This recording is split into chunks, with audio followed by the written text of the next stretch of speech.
everybody. This is Amy Hart. How you guys doing today? I hope you guys are hunkered down, staying in, and still doing the quarantine mode for another month or so. I think it's the smartest thing we can do right now, and we got to stand strong together, guys.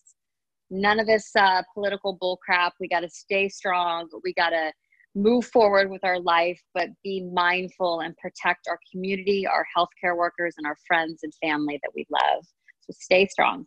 I have an amazing show today. I have Heather Hardy. She's a firecracker. I love her. She has an incredible boxing background. She does MMA with Bellator right now. She's got some great fights under her belt. And we're going to talk to her a little bit about what's happening in the new quarantine life and how she's keeping herself fit, healthy, and sane. And we're going to talk about her life and her career too. So hang tight. This is Amy Hart. You can check me out at Amy Hart Live on my Instagram, Twitter, YouTube, and iTunes. Hang tight. Hey, Heather, how are you? I'm doing really well. Thank you. Yourself? Good. How are things going? You're in Brooklyn, right? Yeah, I'm in Brooklyn. Things are okay. I mean, we've learned to adapt and adjust, right? Right. Absolutely. I mean, I live in the city. I'm outside of the city now. So yeah, I know it's so crazy. I haven't been back there in a while, so I'm trying to stay clear a little bit. Yeah. But, I mean, if you haven't been back, no sense to come now. There's nothing here for anybody. I know. But are people like following guidelines and it's hard what's happening there? I'll be honest. I really don't go out unless I have to. About a month ago. No, like early on in the beginning, people was really following the guidelines and stuff. And I live by the piers, by the water, so I could go run. And it was just runners, and people would go their own separate ways and stuff. But once the weather started getting nice, and everybody is now going out, and it's just really overwhelming. I have a young daughter, and I don't want to bring nothing home because other people are careless. Well, I agree with that too. I mean, I was going to ask you, like, there's so much buzz going on right now. It's driving me kind of crazy because everybody has an opinion about something. It's like nobody wants to listen to anyone. Everyone thinks they know exactly what's going on. Yeah. And really none of us know, really what's going to happen in the future. But what do you feel about like all of this controversy, like around people like protesting? I kind of don't understand what they're protesting about. I feel like this, right? Like this unknown virus hit the country by storm, right? Right. Took out, there was a time in March, early April, when over 700 New Yorkers were dying a day, right? Yeah, I remember. Yeah. And if some of the world's most renowned physicians and scientists are saying, guys, stay inside and wear a mask, why are these people who didn't even graduate high school thinking that they have a better idea? Like, even if it's a maybe, it might help. Just do it. Shut up. Just do it. Do it. I agree with you 100%. I don't get why we just can't do this a month longer. Like, just let things settle down. Chill out. Like, nobody's asking you to grab a helmet and a gun and go man the station, right? People are asking us to stay in the house, and if you have to go outside, that's not hard to do, right? No. Like, hold on, because I have chicken on the stove, and it's no problem. Okay, in fact, no worries. I love how relaxed the interviews are these days. It's just like you and I talking just about everything. It's great. So yeah, I just don't understand. Like, people are bringing guns and like they're causing all this more chaos in an already difficult situation. Right, and it's infuriating. It's infuriating. You have like a big network on social media is pretty much all we have now, right? Because we're all friggin' sitting at home looking at our phones, and it's infuriating. Sometimes it's almost painful that you have to shut it down. Like, you want to be like, you're an idiot. Yeah, you want to strangle someone through the computer or through the phone. Internet, I know. I think people just like to cause trouble. I just don't understand it at all. What do you think about our governor, Cuomo? Do you think he's doing a good job? So here's the thing with Cuomo, right? Like I didn't always agree with his economic policies. Like, I always thought they were a little bit unfair, that he didn't focus enough on helping the people who needed help. But I say that to say this. there is not another person that I would rather have in charge. And there's not someone that I feel so safe that he is giving us the truth. Like, he did an interview, right? And this is politics aside. This is a person. Like, we are people. Right. We are looking for a person to give us something. And he said, listen, I had to have almost 3 million people stay home. They had to trust me that this was a good idea. He said, I couldn't lie to them. So, and he said, there are no more skeptical people on this planet than New Yorkers. And the minute that they thought I was lying, they was said he's full of shit and not listen to him. So true. I feel like he really won our trust, and politics aside, that's what he's doing, what a leader should do. You know what? I agree with you 100%. Yeah, there are some things about him that drive me nuts, him and his brother. But I honestly feel like he has stepped up. Yeah. And he has really been so solid. And we got hit so hard. I mean, I don't care if some of the deaths were, you know, in nursing homes. I don't care if they were for other reasons. It's been horrible. And he really has showed us like that he could really stand strong for us. So I agree with you. What do you think about, I'm going to get a little bit into politics and then I'm going to move away from that. Well, what do you think about Trump? I think that he's you know, like, I just got chills in the back of my neck here. Like, I've never liked the man, never, right? But I keep it cool. I don't like him for a very simple fact. I don't like him as a person. Like, forget about his politics. I'm not a political person, so I try really hard not to talk politics. But let's just talk basic human decency. He's not a decent human, right? No. But if you fast forward, like, think about it this way. If President Trump came out the beginning of March, right? Let's say early March. New York City shut down March 16th. Let's just say at the beginning of March, he came out and said, listen, guys, January, February, I made a mistake. I need everyone to take this seriously and go home. Did you ever hear the man say, I made a mistake? No, never. Did he ever come out and say, listen, guys, I know I said it wasn't a big deal, but it is. And think of how much could have changed and been prevented, because people politicize everything. So it became, well, if Trump says it, I support him and I'm doing what he says. Common sense didn't sit into some people. No. This was politicized when it didn't have to be. I swear to God, that man feeds off of dividing this country. He does. I don't know. Doesn't he have anyone helping him or giving him some advice? He doesn't care. He's just such a malignant narcissist. Exactly. That everything is about him. People write speeches and he doesn't even read them. He gets on there and says stupid things like to inject yourself with friggin' disinfectant. I'm sorry. Oh my God. Don't get me started. I can't. And so, like, politics aside, human decency wise, he's just a piece of shit. And I don't know what kind of interview this is. Maybe bleep it out, but it's this kind of interview. That's okay. I listen, everybody has their opinions about him. And listen, I have family that likes Trump and I can't understand what's going on in their head. But you just said it. Setting aside all the politics, he is just a piece of crap. And he really, honestly, in every situation, every crisis, he never takes responsibility for anything. And sometimes if he would have just done that just a little bit, I think everything would have just evened out. And you know how much respect he would have gotten for that? For sure. Just to promote togetherness and bipartisanship and unity. I've never seen him do that. He feeds off of a divided house, being like the man who's conquering everything.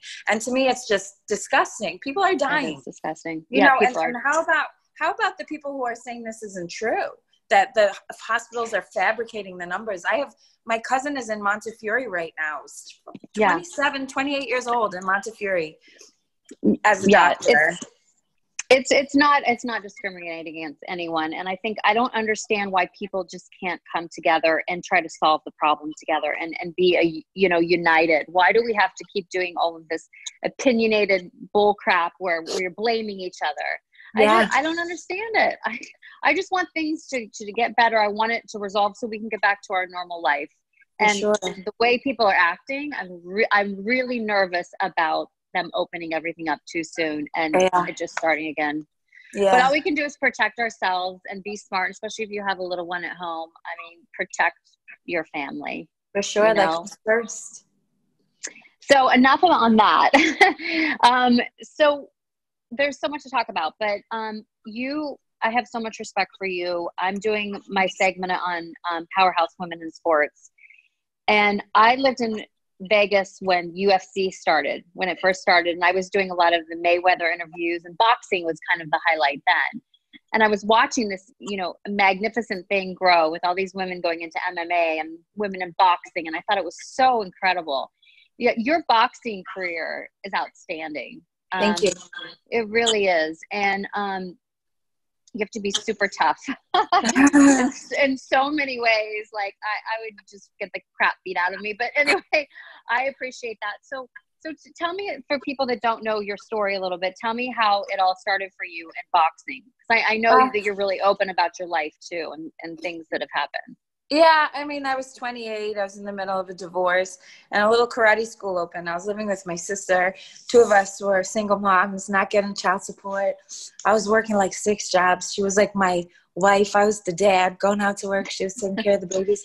And they opened a karate school, and she got me a gift certificate, and I went in and I tried. And within 3 weeks, I had my first fight, and I won. And I was 28, and it was the first time I ever felt like I was good at something.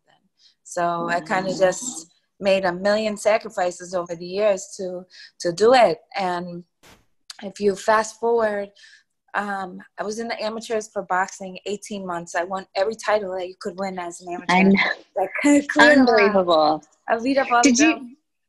How did you keep your mental attitude? I mean, you just kind of threw yourself into this sport. Like, is it like when you win, is it a momentum that just keeps like fire inside that you keep want to going? Like, I want to win, or what is it? Kind of, because I did a lot of losing in the amateurs, but it was more like a dedication to succeed, like the ultimate goal. It wasn't about win this fight. It was about get great so you can win the big fights, you know, get great so you can turn pro, get great. And when I turned pro, and some of the girls were telling me, like from the gym, world champions at the time, were saying like, oh, you know, Heather, this is just going to be a hobby for you because they don't really pay the girls. And I was finding out that female world champions were doing fights at $50 and $100 a round. They were making $1,000 for a world title fight when men are making in the millions. It's unbelievable. Yeah, and I just thought I had a different motivation. It was like, I didn't want to just be a world champion. I wanted to be a world champion who did everything they said girls couldn't do. And I did that. It's so you cool. did it. You did it. It is amazing. I remember there was a quote talking about you were a little blonde girl with braids going in there, and they're like, who's this girl? Like, what is she going to do? And you just whooped ass. Yeah. You went and cleaned it up. And that had to be like a really good feeling for you just to make that happen. Yeah, it was definitely satisfying. Do you think, now you go back to the financial part of everything, do you think that women in boxing are paid better, more fairly now? Do you think it's changed at all? It's changed a lot, but I wouldn't say it's remotely close to fair. It was 2012 before women were allowed to box in the Olympics. But boxing is the oldest sport in the Olympics. And 2012 is the first time females are allowed to box. Yeah, so boxing is just starting to come around. You have Clarissa Shields, who's a 2-time Olympic gold medalist, who's not even making 6 figures for her fights. I mean, Floyd Mayweather was making like hundreds of millions of dollars. Oh, millions. So while it is better, we are seeing girls making 6-figure paydays. I've never got one, but there are a handful of girls like with Olympic exposure who've made 6-figure paydays. It is on its way up, but it's nowhere near fair yet. There's still a lot of work to be done. Do you feel like you had like a good tribe around you? You were supported as a female boxer when you were rising up? Of course. I mean, Lou DiBella is one of the biggest proponents of women's boxing, as well as Bruce Silverglade, the owner of Gleason's. In the late 90s, women weren't allowed to box in gyms, like 1994 and 1995. We weren't allowed to spar. I mean, that was before my time, but Bruce always talks about how he used to close Gleason's to the public and then let the girls in at night so that they could all train and box. And he always said, you know, there's no girl money and boy money. There's just money. They're just clients. So women's boxing, I was lucky to have who I had around me. Yeah, definitely. Lou's really cool. But I don't understand that either, because it's not like you guys don't work just as hard. It doesn't mean you have just as much to risk. I mean, I've seen it. You guys, I mean, it's just as hard as for men as it is for women. So it is. It's just as fun to watch. Boxing is boxing. There's no such thing as girl boxing and boy boxing, girl track and boy track. It's the same sport. It's just different genders doing it.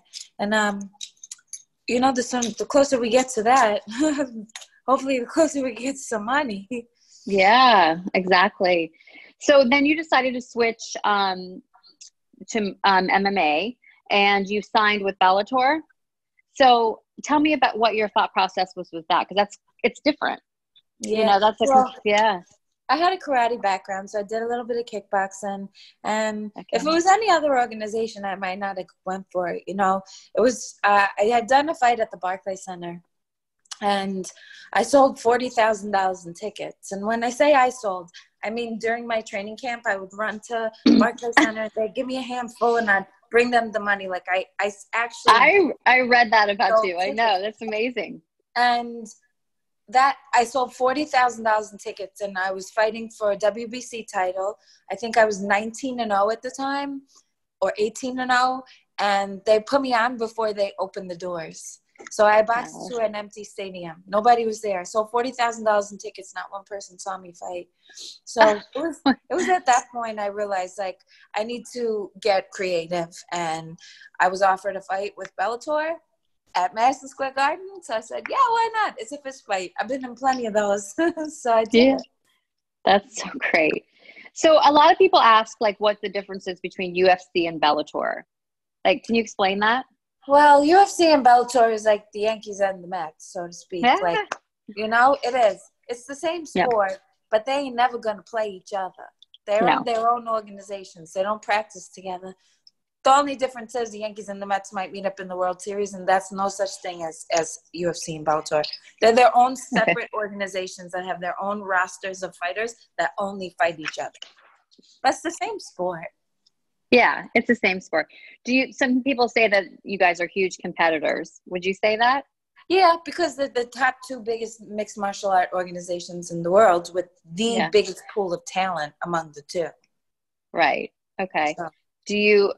Are you happy where you are? Would you ever consider going to UFC? You like Bellator? No, I love Bellator. I've never been so happy with an organization. Don't tell Lou. Boxing is a little crazy, you know, but Scott Coker and the whole team at Bellator, I always felt like I was the queen. They always treated me like the queen. And the nice thing is that every person who is with Bellator says the same thing. Really? That's really great. So you feel like this is your home now. This is what you're doing. Yeah, you're gonna stick if with I it. ever get in the cage again, I'm going to get in with Bellator for sure. Amazing. So this was cute. I love this. So you wanted to become the first female pitcher for the New York Yankees. Yeah. No, were you really serious about this, or was it just like a little? I mean, you know, I anything is possible. No, I used to I used to have a little tiny black and white TV in my bedroom, and my mama wouldn't let me watch baseball games in the living room. So I used to have to watch on this tiny black and white TV, and I would sit on the bottom bunk watching the Yankee games, cursing at the TV, punching over the wall. Like, I was the biggest Yankee fan on the planet. And they didn't let girls play Little League, so I had to play softball. And when I was a kid, I used to, like, kick dirt because me and all my friends, like the boys, would play stickball, wiffle ball stuff, and they didn't let me play with them. When I started to box, I just felt like, man, this is the second time in my life I'm good at boy stuff. It's not fair. Yeah. And it really drove me to want to succeed. That's amazing. Well, I'm a Mets fan. I was going to say, I don't know if you noticed that, but I was going to invite you to our street. You know what? I'll invite you when the Yankees and Mets are playing. So you can would love that. Would love that. Listen, you know, it's a Met fan. So my dad was a Met fan, so I had to be a Yankee fan. Nobody's the same as their parents. Yeah, and if you're either one or the other, really. I mean, there's just that's just the way it is. When I moved to New York, I realized that long before. Yeah. Okay, so there was one fight in particular that, you got kind of messed up. Yeah. Yeah, that fight with Christina Williams. Christina, right? yeah. Yeah. And you walked off and you thought your nose was coming off. Like, tell me, after that fight, were you like, am I going to do this again? Or what was your thought process during that? No, it was more like, is Bellator going to want me to do this again? Like, I thought I messed up my chance for good. But it turns out because I was so tough, I got more fans from that fight. And they couldn't wait to see me get back in the cage. So everything worked out okay. Yeah. So how do you a lot of people want to know this, how do you put yourself back together I mean, is it just like, do you go to in a complete healing process for a couple weeks, like mentally and physically? What do you? Well, that was probably like the hardest I ever had to heal, because Yeah. it was actual, like I had my nose broke, and then I had a hole in my face from a cut, so they had to go in the hole to fix my nose and sew it up. So everything, my eyes were black and blue, swollen. I had to warn my daughter on a FaceTime call before I came home. Oh, Yeah, that probably took a good 3 days before I felt like good to go back to work. 3 days. Yeah, because my I thought you were breathing going to say wasn't. like 3 weeks. No, no, no. I have to work. Yeah. I don't make that much money on my fight, so I can't really stay out of work too long. Yeah. So with that being said, like, I mean, do you guys get sponsorships with your fight? Sometimes, like, that was always the problem with boxing, because women's boxing was never televised before or aired, so we couldn't get sponsorships. It made it even harder. With Bellator, it is televised and it is on DAZN and stuff, so we do have somewhat of an audience, and the sponsorships became a little bit easier to get. Nowhere near what you would get for, like, you know, like baseball, they play 162 games a year. They get sponsorships. Right. They get tons of visibility. Boxing, we're talking one fight, one 10-round fight. Yeah. So it's kind of challenging in that sense. I bet. So there's also a lot of controversy. Well, it's kind of with the UFC, but Dana White wants to get back, and he wants to be the first sport back, and he wants to get everybody in the ring. He doesn't care about the pandemic. Blah, blah, blah, blah. What do you think about that? Like, do you think we're ready to start again? If you got called in and said, "Hey, you're up this summer," would you be okay with that?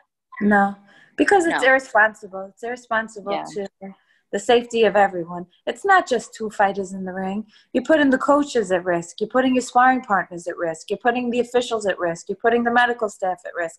It's not just two people getting in the cage all by themselves. This is a huge organization full of people. So what if there's no fans? Right? You're like putting a lot of people at risk. And for what? Like, maybe it's because I'm biased because I'm from New York, because I hear the stories from my friends who are nurses and doctors and working in the hospital. My mother has been working in the ER. And perhaps that's why I'm so adamant on it. But we still don't know what this virus is capable of. We don't. We have no idea. It's going to look like. What's the rush? Relax. I just feel like it's so, what's the word? Like, so greedy, driven by money. It is. Like there's no amount of money in the world that's, like Cuomo said, it's not worse than death. Being broke is not worse than being dead. No, it's not. And I mean, for all of us, we have parents, we have grandparents, we have, we have to be like conscious about what's happening. There's a lot of people are talking about only old people get sick.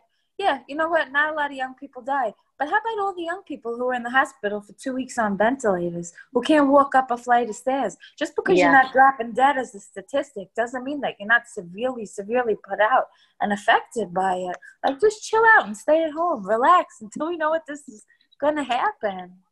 I agree. Is that what Bellator is? Are they on the same track with that? Or have you heard anything about what's happening? They contacted me in the very beginning and just like to say, like, I hope you're doing okay. Stay safe, stay well. But we're on pause for now until the country knows what's going on. And that's just the way it's been. Like, yeah. So that's smart. So what do you do? What do you think is next for you? Like, are you still 100%? You want to get back in there and fight again? Like, what's your future? I'm going to see what opportunity comes to me, right? Like, I don't know what opportunities are going to be available to me after this. I've been staying in shape, working out a little bit, doing some stuff online, and staying busy and productive as I can in this off time.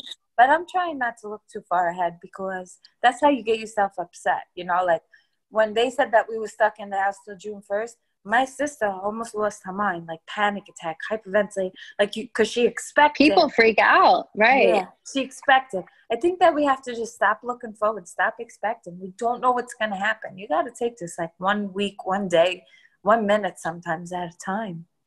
I agree.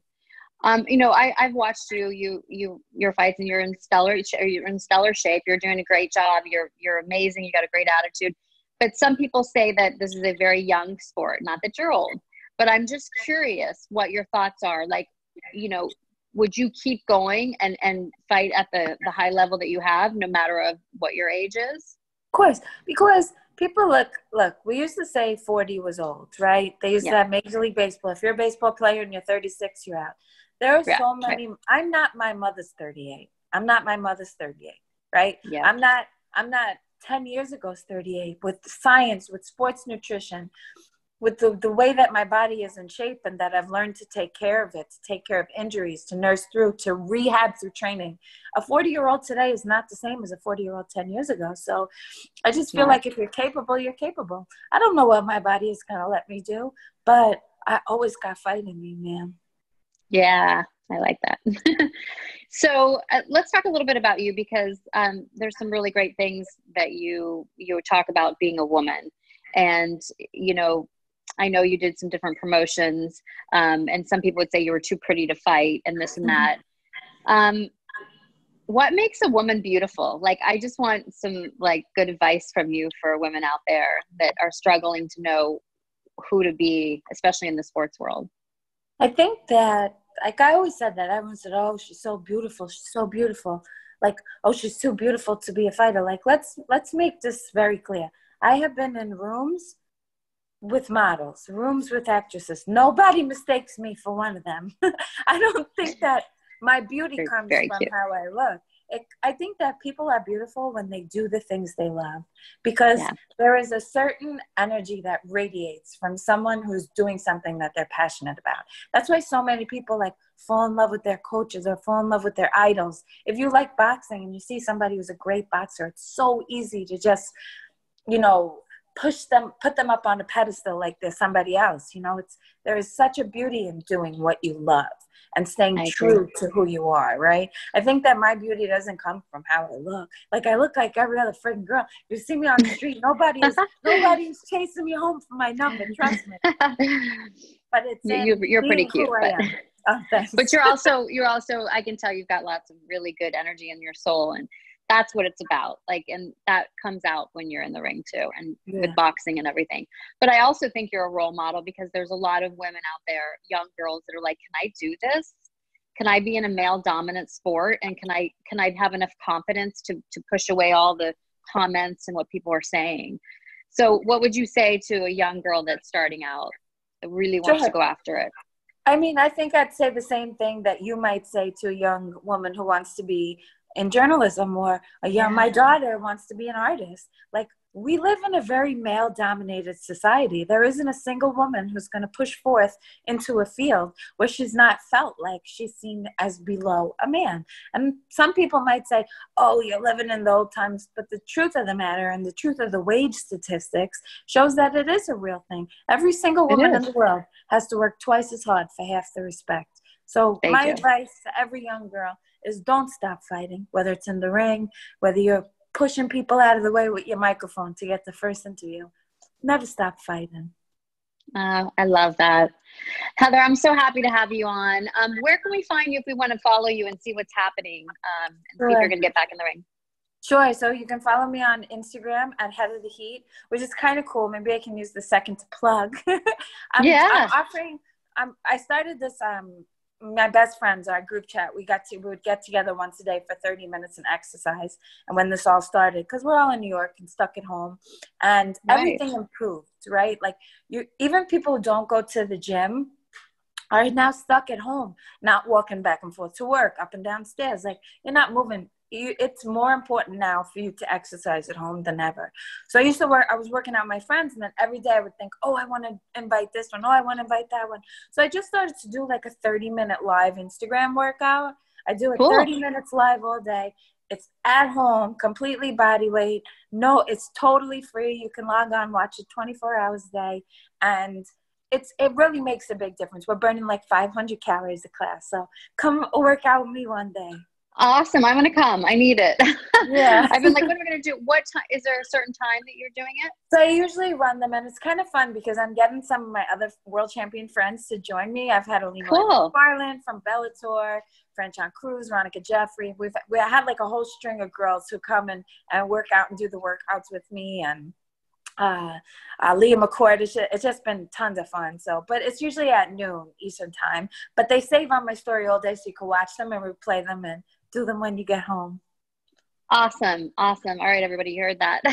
Thanks, Heather. I honestly am going to be rooting for you. I'd love to see you back in the ring again.